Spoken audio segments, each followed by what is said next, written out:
ওই যে দূরে দাঁড়িয়ে আমাদের অপেক্ষায় রয়েছে মিষ্টি ব্রাইড প্রিয়াঙ্কা। ও আচ্ছা, বলাই তো হয়নি। হ্যাঁ, ও হলো প্রিয়াঙ্কা, আর ওর বিয়েতেই ব্রাইডাল মেহেন্দি পরাতে আর অনেক তত্ত্ব নিয়ে আমরা আজকে গিয়েছিলাম এই ব্রাইডালের কাজে। দেখতে দেখতে চলে এসেছি ওর বাড়িতে, আর এসে একটুও সময় নষ্ট না করে প্রথমে বসে গেছি সমস্ত তত্ত্বগুলো নিয়ে। কার কী তত্ত্ব, কেমনভাবে সাজানো হবে, কি কি চাইছে, সমস্ত ডিমান্ডগুলো জানা তো ভীষণভাবে দরকার। তো আমরা শুরু করে দিয়েছি একে একে আমাদের সমস্ত কাজগুলো করা।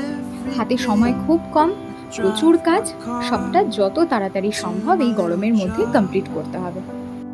যেই বাড়িতে গিয়েছিলাম তারা এত ভালো, প্রত্যেকজন এত মিষ্টি। কাকিমা বলল যে সারাদিন ধরে কি শুধু কাজই করবে, বাড়িতে আমাদের মেয়ের বিয়ের অনুষ্ঠান, চলো তোমরাও এসো, ওর আইবুড়ো ভাতটাতে একটু পাশে থাকো। ব্যাস, যেমনি বলা অমনি কাজ, চটপট আইবুড়ো ভাত কমপ্লিট হলো। দুপুরের খাবার দাবার আমরাও শেষ করলাম, তারপরে আবার শুরু হলো আমাদের কাজ। প্রায় অনেকখানি এদিকে তত্ত্ব রেডি হয়ে গেছে, একটু একটু করে তার ক্লিপগুলো তোমাদের সাথে শেয়ার করছি। আর ওইদিকে চলছে তার মেহেন্দি পরানো। কিছু কিছু কাজ করতে গিয়ে তারা এতটা আপন হয়ে যায় আর আমাদের কাজ দেখে এতটা ভরসা করে। তাদের কোনো ডিমান্ড ছিল না কেমন হবে পানের কলকা, কেমন হবে তত্ত্বের ডিজাইন, বা কেমন হবে তার মেহেন্দি ডিজাইন।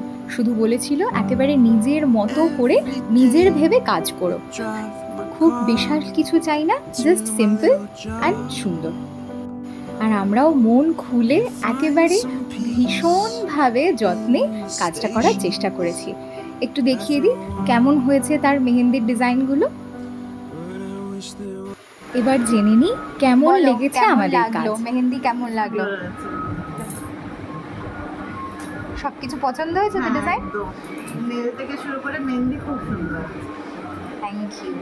কাকিমা বলো তোমার কেমন লেগেছে? আমার তো তোমাদের প্রত্যেকটা হাতের কাজ খুব সুন্দর লেগেছে, পানও খুব সুন্দর সাজিয়েছ, তোমাদেরও ব্যবহারও খুব ভালো, ভালো সাজিয়েছো। তত্ত্ব, মেহেন্দি, তারপরে সবকিছু খুব সুন্দর পছন্দ হয়েছে তো? হ্যাঁ, খুব ভালো। যাক, থ্যাংক ইউ।